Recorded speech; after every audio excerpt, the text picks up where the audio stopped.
More than any other tank of World War II, the German Tiger tank, with its almost impenetrable armor and highly accurate 88mm gun, instilled fear in the hearts of Allied soldiers. It killed 2 of my crew, and I was literally blown out of the top.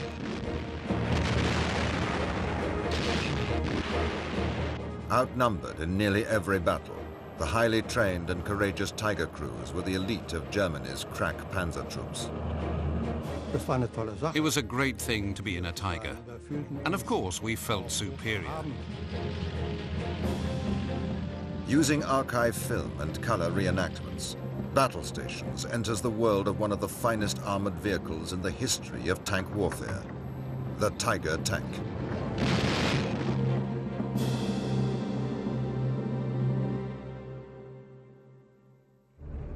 In 1916, the British Army was the first to introduce tanks on the battlefield.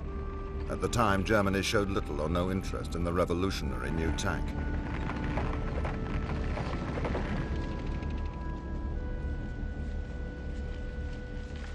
After their defeat in World War I, however, many German officers became convinced that when Germany rose again, the tank would play a major role.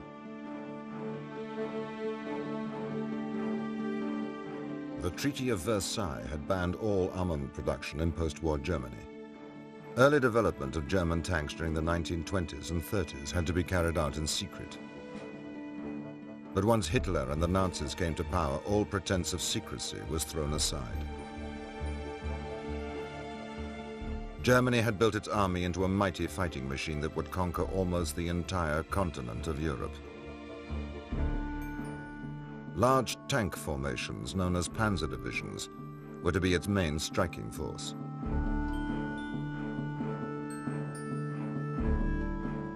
General Heinz Guderian, one of the leading strategists in the German army, created Germany's panzer divisions. His ideas on the deployment and use of tanks in modern warfare earned him the title Father of the Panzers. Heinz Guderian studied armored warfare between World War I and World War II, and was able to take rather nebulous ideas and condense them down into a formal doctrine. Armies operate on doctrine, and Guderian is the father of armored warfare doctrine. During this period, the acknowledged leader in the principles of mechanization was British tank pioneer Major General John Fuller. Fuller was an eccentric genius whose ideas on tanks and mechanization earned him an international reputation, particularly in Germany. My father's role model was Fuller. He also studied other people's ideas on tanks. But the British already had, at the beginning of the 1920s, a tank brigade, which we based our army's panzer divisions on. So it was the British who were his main role model.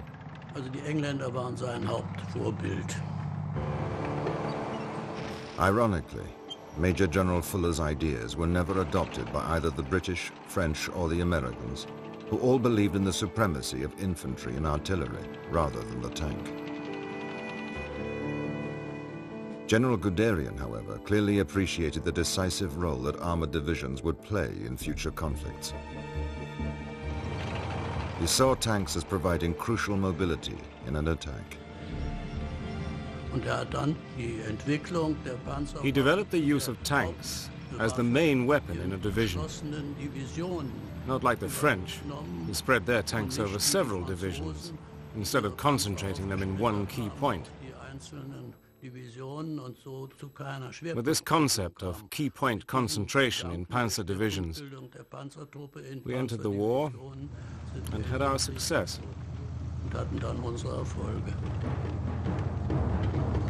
Hitler's panzer divisions were put to the test in 1939 when they spearheaded the German invasion of Poland. Enemy resistance collapsed within 6 weeks. Then the following year, the Germans turned west to attack the British and French.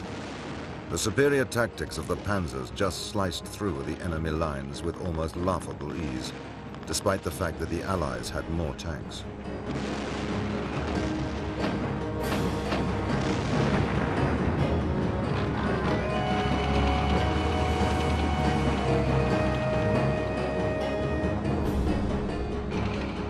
In June 1941, Hitler again unleashed his panzers, this time on the Soviet Union. Within weeks, the Red Army was pushed back to the gates of Moscow.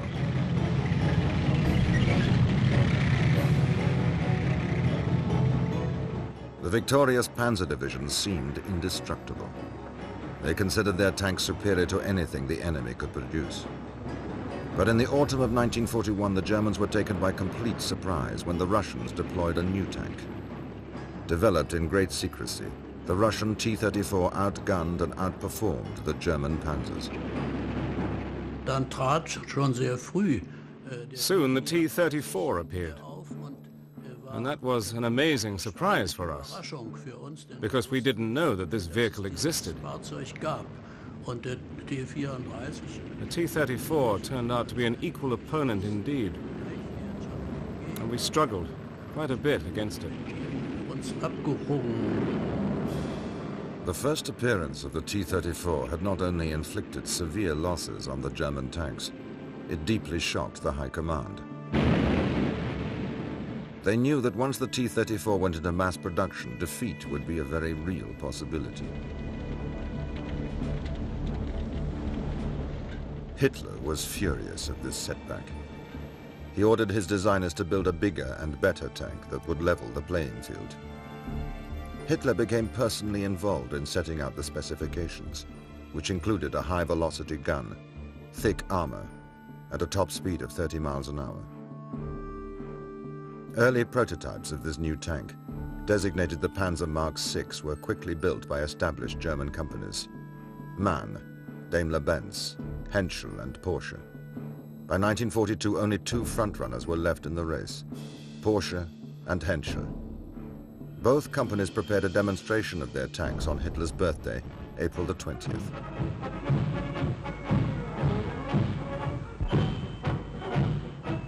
Dr. Ferdinand Porsche was a personal friend of the Führer, so it was annoying for both of them to discover the Henschel design was clearly better.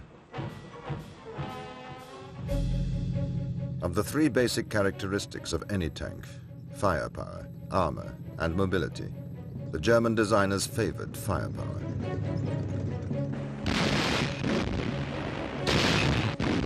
So in response to Hitler's directive, Henschel decided upon a turret and an 88mm gun designed by Krupp, the German steel manufacturers.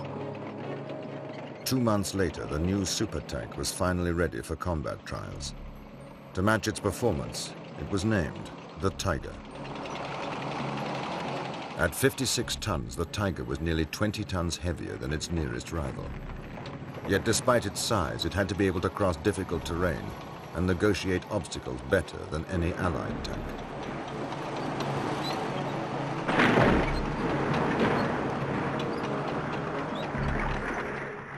Adolf Hitler was in love with the Tiger tank. It was big and it was powerful and it fit the ideal of the Nazi Superman. So this vehicle epitomized the German army and Germany in that it was big and it was powerful.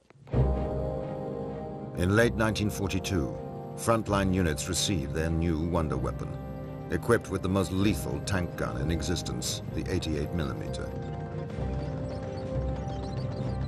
It would not take long to discover if the Tiger proved to be the battle-winning tank that Hitler badly wanted.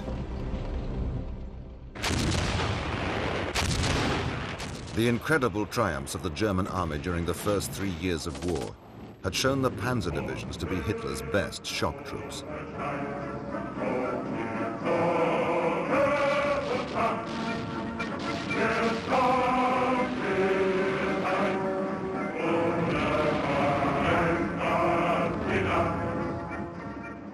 The panzer spirit of determination, cunning and cool-bloodedness had ensured rapid victory on the battlefield. Panzer generals such as Erwin Rommel and Heinz Guderian had become legendary figures. Along with the fighter pilot, the panzer trooper in his dashing black uniform and death's head badges was Germany's new superhero. Alfred Rubel was eager to join the panzers when war broke out in 1939. The panzers were seen as elite troops in the army, which was expressed simply through our black uniform. We were certainly proud. We were young men, after all. When the Tiger tank was first introduced in 1942, only the best crews were selected. They were the elite of the elite. Crews for the Tiger were recruited exclusively from experienced soldiers who had already served in other tank units during the war. Our training commenced with theory in the lecture hall, followed soon afterwards with practical on the actual machine. So eine gute Maschine soll natürlich gepflegt werden, gereinigt, gepflegt. Also, behandeln Sie ihn wie Ihren Augapfel. Instructors explained the Tiger's advanced technology, using pamphlets about the care and maintenance each trooper was expected to carry out. The five-man crew trained together, familiarizing themselves with the tank until they understood every aspect of their new weapon. They particularly welcomed the superior protection the Tiger offered its crews. With nearly 4 inches of frontal and over 3 inches of side and rear armor, it was the world's most heavily armored tank. My first impression, I was disappointed. It was a dinosaur, not an elegant vehicle as I had imagined. I expected it to be like the T-34. However, when we got to know and learn how to apply its power, it became the superior tank on any battlefield to the end of the war. Hier, unser stärkster. German tank designers were always searching for a bigger and better gun capable of dealing with enemy tanks. The 88mm gun was superior to any other gun at that time. So was the technology for targeting the gun, with the turret-turning mechanism. The gunner stood with his foot on 2 rockers. If he pressed his foot forwards, the turret would turn to the right. And if he pressed it backward, it would turn to the left. In training, gunners and loaders were timed with a stopwatch and only passed if they completed their tasks within the set number of seconds. Some of the top crews were even trained by Luftwaffe instructors, experts on the 88mm gun.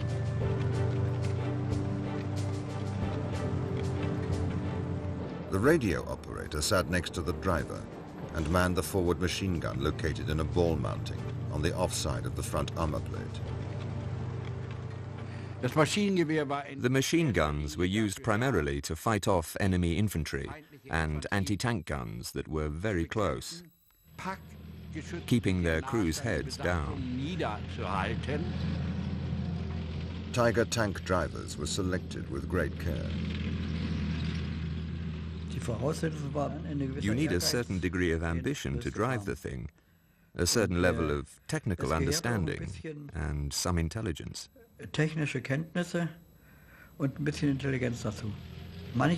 Some people were afraid and claustrophobic in the tank, but you couldn't have that. The driver had to be calm, which had a positive effect on the rest of the crew. The Tiger had 8 forward and 4 reverse gears, but its huge weight made steering difficult, so Henschel developed power steering, and for the first time a steering wheel instead of levers was used to maneuver a tank. Because of the power steering, you could basically steer the Tiger with one finger, and the half-automatic gear shift was also much better than any other tank that we had. The initial role for the heavy Tiger tank was to be the iron fist of the panzer divisions, punching a hole in the enemy lines.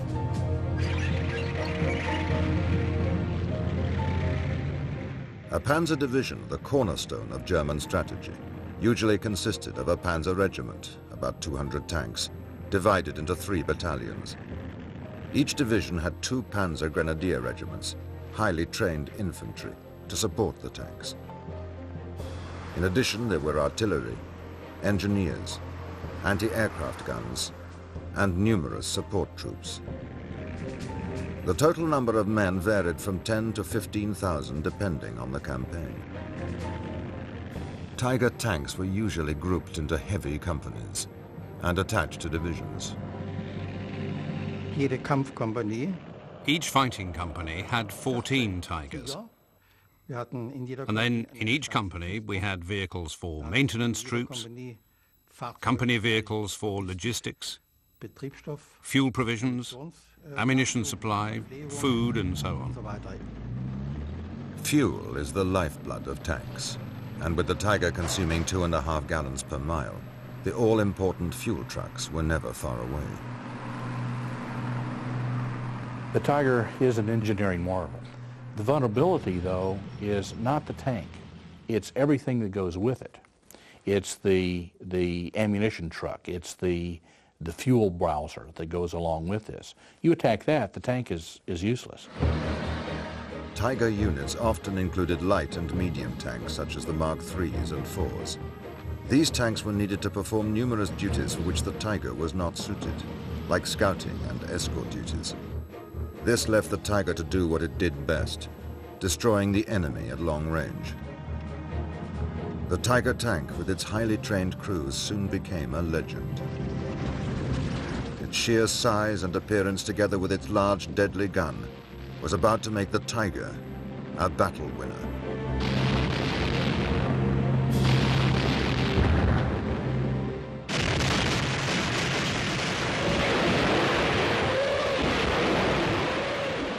The first Tiger tanks, with their highly trained crews, made their debut in action on the Russian front in late 1942. The well-trained panzer divisions found Russia to be ideal tank country. However, the logistics of maneuvering large formations across the great distances of the Russian plains or steppe meant crews were often confined to their tanks for long periods, sometimes even days. Our tank wasn't only a combat weapon, accommodation and means of transport. It was our home, and accordingly the tank was maintained and cared for. Tiger crews especially benefited from the tank's large interior. In the Tiger, the driver and radio operator in particular had a lot of space for themselves. There were comfortable seats, and I was able to stretch out if I wanted to sleep. The driver could do the same. Other tanks just couldn't compare. When in action, Tigers had the advantage of being able to engage and destroy enemy tanks like the T-34 at long range.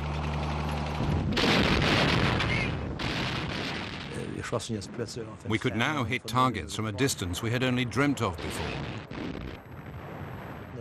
The tank commander would announce the target, and the gunner would choose for himself when to open fire. Only bad commanders interfered with the gunner until he actually opened fire. An encounter with a Tiger on the battlefield was a daunting prospect for the Russian T-34 crews. You did get a little shiver when you met a Tiger tank. Not only because it was so powerful, but because we were young, and this tank was frightening. It was more powerful than the T-34.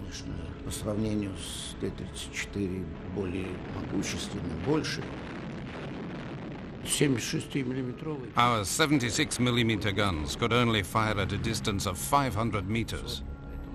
But a Tiger could shoot from a distance of 1 kilometer without missing.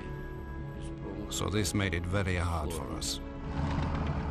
Even if the T-34s got close enough, the Tiger's armor proved very effective. In my first battle in a Tiger, we were exposed on the Russian steppe and took so many hits, but to no effect. I developed such a sense of security at the time and thought, with this vehicle, nothing can happen to me at all. We felt quite safe in our tank, although it wasn't a life insurance. I was wounded 5 times despite the Tiger. But we could withstand an attack much better now. We had tanks that were hit 30 times by Russian guns and still in working order. In one 6-hour engagement, a Tiger was hit 227 times.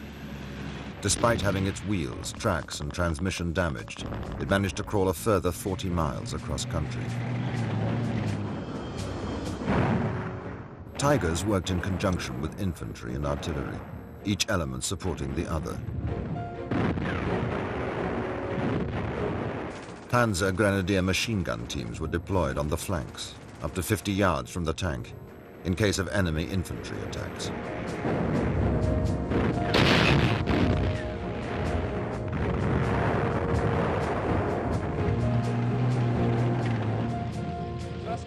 Tiger commanders had excellent radio communications with their crews. I know from my own experience that you never looked out with the headphones on both ears, but always kept one ear free. If you don't hear what's happening outside, then you are exposed to enemy attack without being able to react appropriately. It is most important for the commander to have an overview of the battlefield.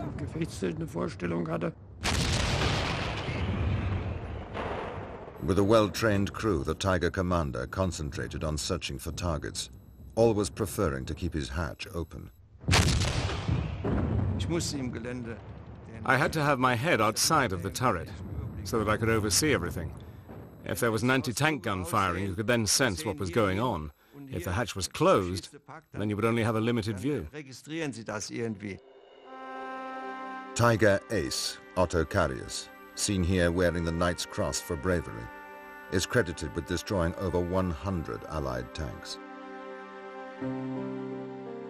A dangerous, yet essential tactic for a commander was to make a reconnaissance on foot. From ground level, he would gain a more realistic picture of where tactically to place the heavy Tiger. On one occasion, Carius, observing enemy tanks from a Panzer Grenadier trench, was caught in a surprise infantry assault. The Russian machine gun fire was very heavy, and I was shot through the thigh, and I was unable to run back through the trench. Carius sent his orderly back for help as the Russian infantry reached his trench. I got a bullet in my arm and another through my back. I could hear my own tanks coming. But the Russian officer was nervous. He could see I was a highly decorated commander and saw my maps and wanted to take me alive. But he realized it was too late for that and shot me again, which went through my neck. And then my tanks arrived. Although Otto Carius sustained 5 serious wounds, he recovered and returned to the battlefront 9 months later.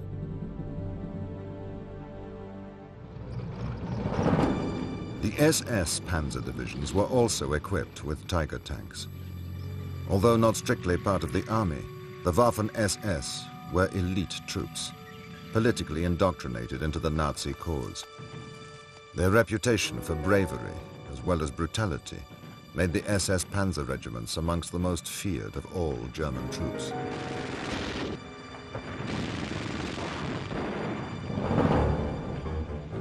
In June 1944, 2 battle-hardened SS Panzer divisions, armed with Tiger tanks, were ordered from the Russian front to France, where the long-awaited Second Front had begun.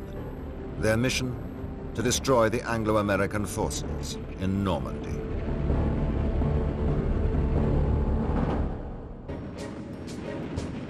In June 1944, 2 Panzer divisions armed with the mighty Tiger tank were dispatched to Normandy. For months, the Germans had been expecting an Allied invasion of France. What they didn't know was exactly when and where it would come. Field Marshal Erwin Rommel, commander of the anti-invasion forces, had strengthened the coastal defenses. But the use of the Panzer divisions, armed with the superior Tiger tank, had been a point of contention between the top commanders. Field Marshal von Rundstedt, the supreme commander in the West, had clearly laid down the role of the Panzer divisions in the defense of France. The main force would be kept well back from the coast and used to plug any gaps once the exact location of the invasion was known. But Rommel's ideas were different. He argued the panzers must be kept as near to the beaches as possible, so an Allied landing could be repulsed immediately. Hitler intervened in the argument and reserved the right to deploy the panzers himself. Unfortunately for Rommel, the panzers were not used to repulse the Allied landings. Incredibly, Hitler was unavailable to order their use. By the time they eventually did arrive, they were too late. The Allied beachhead was already established. The two SS Panzer divisions transferred from the Russian front, however, went into action, immediately deploying their Tiger tanks against the Allies.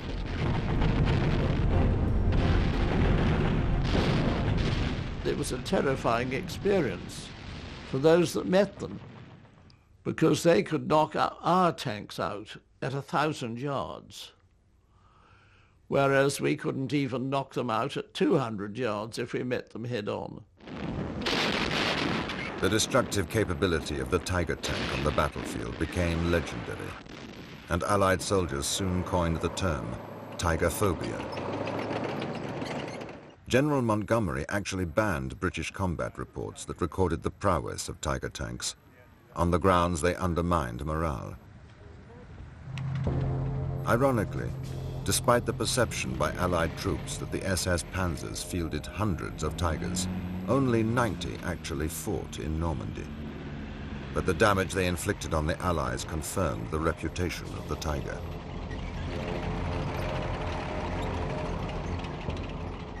The most impressive exploit achieved by a Tiger unit in Normandy took place on the 13th of June 1944, 7 days after D-Day.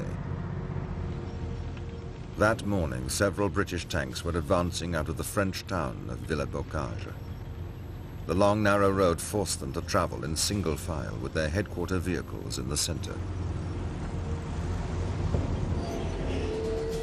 Unknown to the British, a group of 5 Tiger tanks, under the command of SS Lieutenant Michael Whitman, were hiding nearby. Whitman was a battle-hardened Tiger ace who had destroyed 117 enemy tanks on the Russian front to win his Knight's Cross.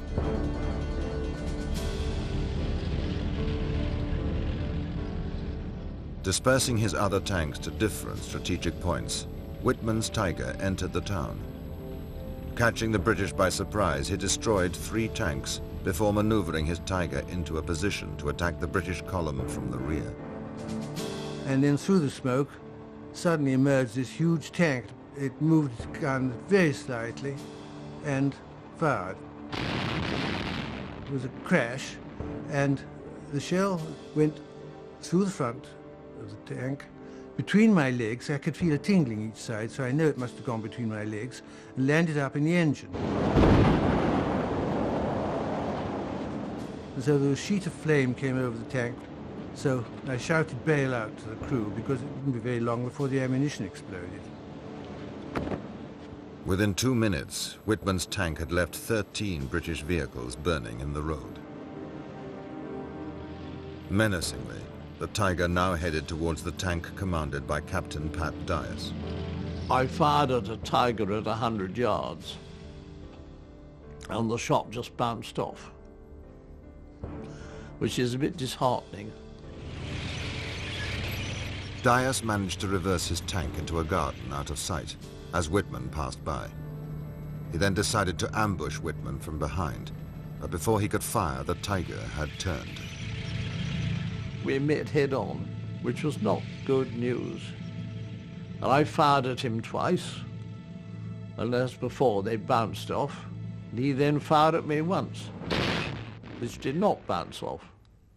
It killed 2 of my crew, and I was literally blown out of the top.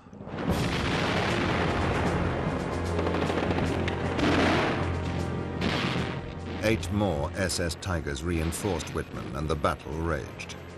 Finally, his Tiger was knocked out, but he escaped, leaving Villers-Bocage a scene of death and destruction.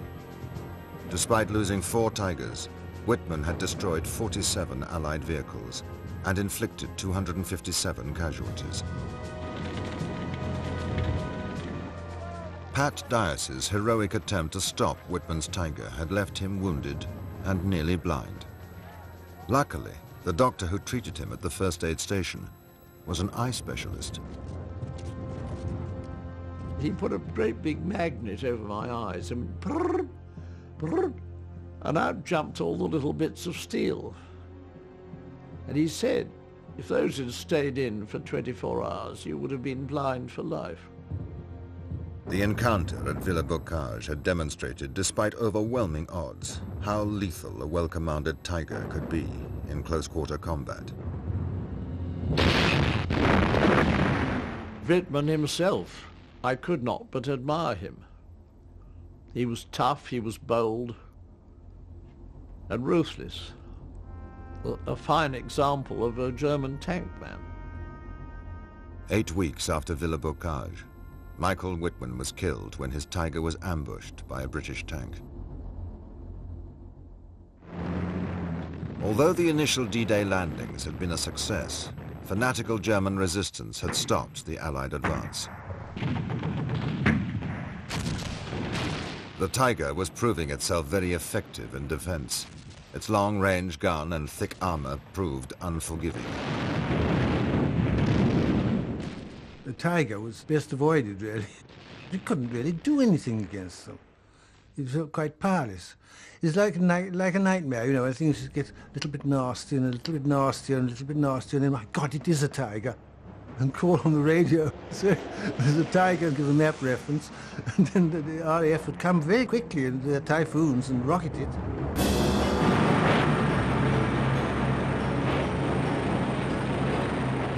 On July the 18th, 1944, Operation Goodwood was launched as the first phase of the Allied breakout in Normandy. The plan was to blast a path with heavy bombers to allow 3 Allied armored divisions to push forward. 1,500 bombers of the Royal Air Force staged the biggest air raid of the war against German tank positions.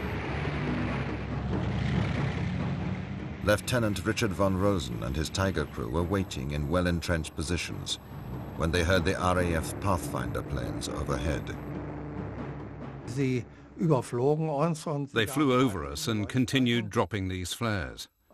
Then I knew it was going to get ugly. Although what was going to happen at that stage, I couldn't even imagine.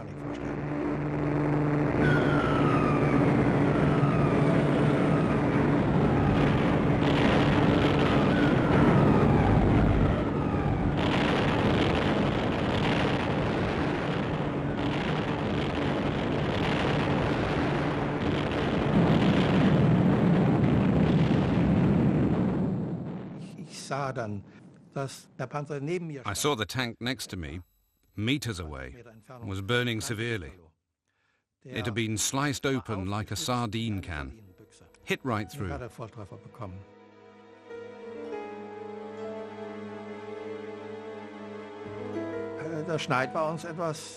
Our courage was somewhat diminished. We'd never seen anything like it. You have to imagine what we experienced in our tank during these 2.5 hours of carpet bombing. It was hell.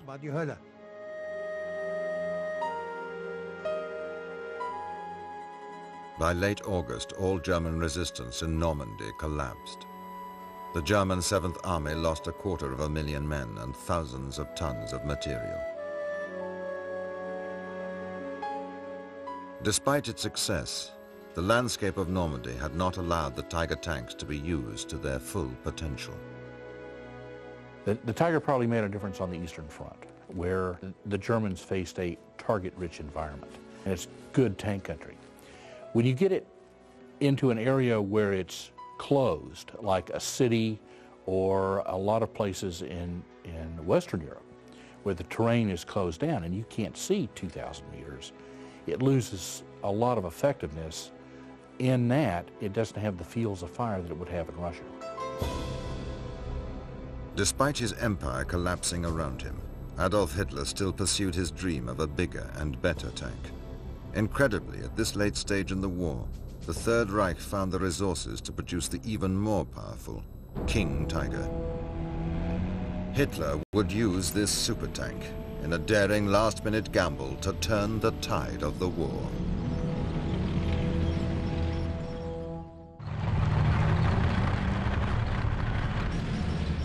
By late 1944, the German armies were in retreat on all fronts. But Hitler believed that the new King Tiger tank would give his panzer divisions the winning edge on the battlefield. 5 years of war had seen his panzers sustain enormous losses in material, which even the efficient German armaments industry found difficult to replace. Once the United States and the Soviet Union had entered the war, German tank production could not compete. The Americans alone produced 4 times as many tanks as Germany. The Soviet Union produced more than 40,000 T-34s during the course of the war.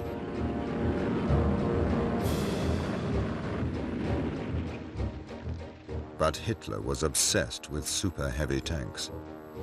He believed that superior weapons were the key to victory. They were, however, expensive. A Tiger tank took 300,000 man-hours to build at a cost of 800,000 Reichsmarks, the same as 3 fighter planes. To solve their manpower problems, the Nazis staffed their factories with enforced labor. This actually hampered German mass production, as it took far longer to build the sophisticated Tiger tank, with many needless man-hours being wasted, whereas the American Sherman and the Russian T-34 tanks were far more suited to mass production by relatively unskilled workers. The new King Tiger was introduced onto the battlefield in late 1944. At 70 tons, it would be the largest tank in service during World War II. Its long-barreled gun could deal with any tank with apparent ease.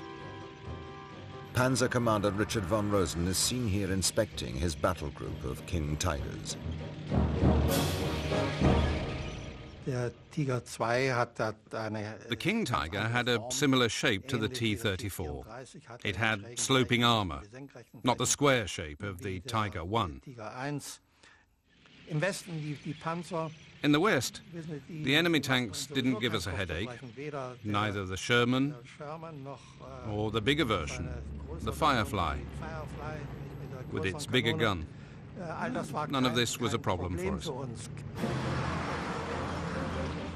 The Ardennes counteroffensive, known as the Battle of the Bulge, began on the 16th of December 1944. It is the one battle of the war most closely linked with the King Tiger tank. Hitler ordered 10 panzer and 14 infantry divisions to break through the Ardennes forest in Belgium, seize the port of Antwerp, and sever the Allied supply line to their northern armies. One King Tiger battalion was placed in an SS battle group spearheading the advance. Using the poor weather to their advantage, the German troops completely surprised the Americans, throwing them back in disarray within the first few days. A German breakthrough looked imminent.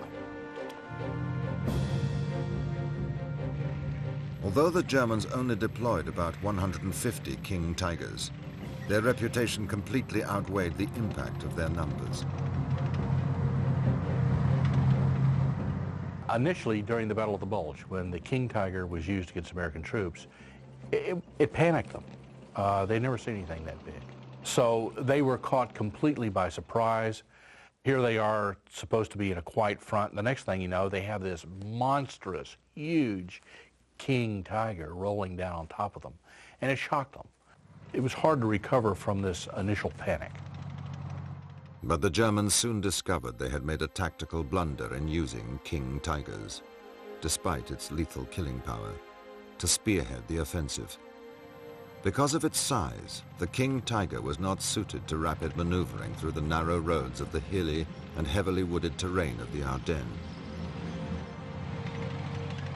They're operating in mud and slush, snow.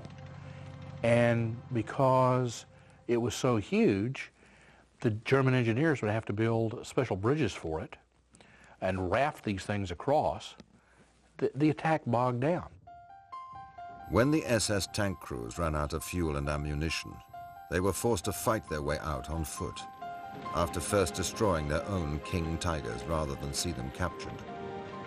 The desperate nature of the fighting experienced in the Ardennes counteroffensive became evident in one incident when 77 unarmed American prisoners were brutally massacred by the SS near Malmedy.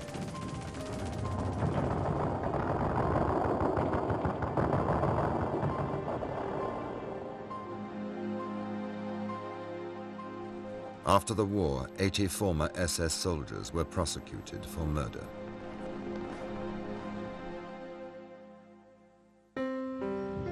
The Germans sought to maintain the initiative by redeploying their remaining King Tigers to the town of Bastogne, which had been surrounded earlier in the offensive. But here, determined American resistance prevented Bastogne from falling. A hard battle was fought for this strategic position, but even the King Tigers could not turn the tide.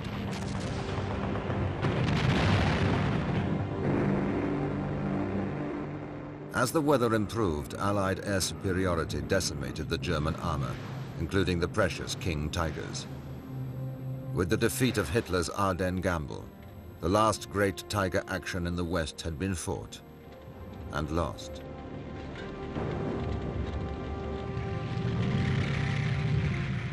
Germany's defeat was now just weeks away. The few Tigers remaining in Hitler's diminishing arsenal were used mainly on the Eastern Front. The war was lost. Everybody knew that. We only wanted to keep the Russians as far away as possible from the German border. That was our motivation. During the final 2 years of the war, the Panzer troops had fought with distinction through the great battles on both East and West fronts. Their skill and discipline in defense, often against overwhelming odds, had pushed the Allies to the limit. People tend to underestimate how good the Germans were, and they also thereby underestimate how good we were. Throughout its operational life, the Tiger tank was rushed to every crisis, and its crews fought on every front. Its performance in battle became legendary. I wouldn't have wanted to go into battle in any other tank but the Tiger, because it was superior in every aspect to every other tank we had. The Tiger was, for me, the best tank that existed. It had its flaws, which you got to know, but you could live with that.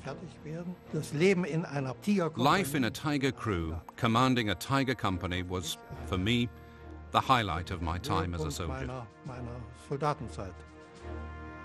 The Germans were unable to produce such an advanced weapon in the numbers needed to save the Third Reich. Yet even with the defeat of Nazi Germany, the reputation of the Tiger endures. During World War II, the Tiger tank is absolutely superior to the American M4 Sherman or the Russian T-34. But in the end, they only made 1,300 of them. And overall, that's a drop in the bucket. But, having said that, the tank's going to go down in military history as one of the great tanks of all time.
Oh, I was commissioned originally to the 8th Hussars and then transferred to the sharpshooters without my knowledge, but two of my friends were going to the sharpshooters and I wanted to join them.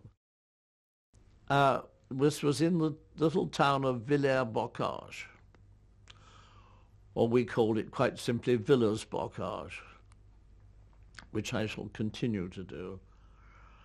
It came rumbling down the main high street having shot up the soft vehicles in front of us, half-tracks, no peak gun, without a gun in it, and our RHQ tanks, which were relatively soft.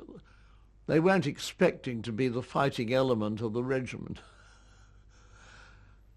And I was in one of them. But when I heard enormous bang and crunch, I pulled back into somebody's front garden and was hidden from the Tiger. And I then saw it come down straight in front of me, not 20 yards away, with its iron crosses painted on the side. And I then had to make up my mind very quickly what to do. So I said, driver, follow that tank, like to a taxi driver. And we took a moment getting going, and by which time the Tiger had disappeared round the bend. The awkward moment was when he had met another of our tanks with a big gun, a Firefly, and was coming back again, and so we met head-on at about 100 yards range, which was not good news. And I fired at him twice, and as before, they bounced off. And he then fired at me once, which did not bounce off. It killed 2 of my crew, and I was literally blown out of the top. Luckily. No, I don't know what he did. It came through and made an awful mess inside the tank and killed the wireless operator and gunner beside me. So I was lucky to get blown out the top, landed on the street, and I nipped across to another of our tanks, which had been knocked out. And there was the dead driver sitting in his driving seat with a hole right through the middle of his head, and not a drop of blood. Yes, I was wounded. I got shot in the face with a shrapnel and bits of steel, and in the eyes. And when I eventually, with the help of a French girl, who was very good, she chatted in French to me, which I can talk, and said, "Vite, vite, alors après moi." And we ran and hid in a pigsty. And there were pigs there. They resented our appearance because we hadn't any food. And we hid, and she chatted and said she knew the side streets and could lead me back to my own crowd, which is what she did when the shooting died down. We ran across a field into a side street and we were away. And she got me back to our B squadron, where the squadron leader said, "Pat, you've been wounded. Go down to the first aid." I said balls or words to that effect. But I didn't realize I had been wounded. You don't feel it at the time. And so I wandered down to the first aid, and the man said, "This is your lucky day." I didn't think it was. He said, "I'm from Moorfields Eye Hospital." And he put a great big magnet over my eyes, and brrr, brrr, and out jumped all the little bits of steel. And he said, if those had stayed in for 24 hours, you would have been blind for life. I said, well, thank God. And he bandaged me up, and I went back to the squadron leader. The worst, that dead driver in the front of the regimental sergeant major's tank, with his head literally cut in two, where you could see his brains sticking out. That was the nastiest sight. We lost a lot of people, and I came in touch with the commandant at Bovington, which is our tank headquarters, a few years ago on a sailing venture. I'm very keen on sailing. And he asked me which regiment I'd been in, and I told him. And he said, "You were the most famous armoured regiments in the British Army. You had more battle honours, more casualties, and more decorations than any other regiment."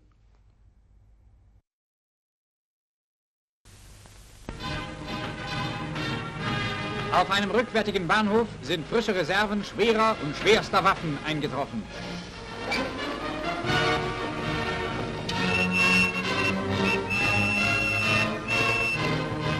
Panzer und Artillerie auf Selbstfahrlafette werden entladen. Sie werden schnellstens an die Front geworfen.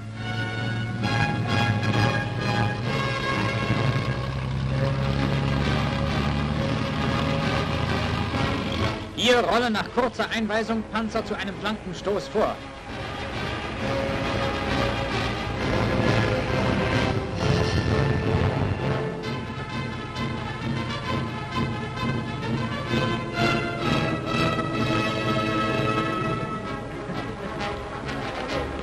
Infanteristen warten in der Bereitstellung auf den Einsatzbefehl.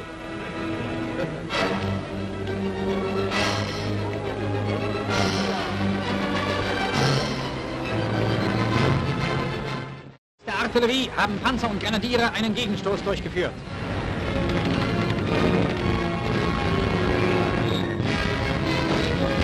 Feuerberührung mit der Feindspitze.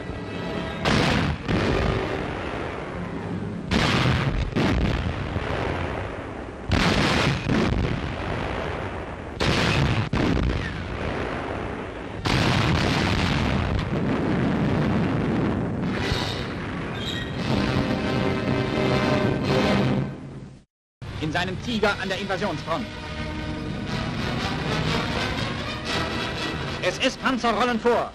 In engen, laubverdeckten Hohlwegen, in dschungelartigen Waldpfaden liegen weit auseinandergezogen die Grenadiere in ihren Stellungen. Stündlich wechseln hier Angriff und Abwehr aller Waffen.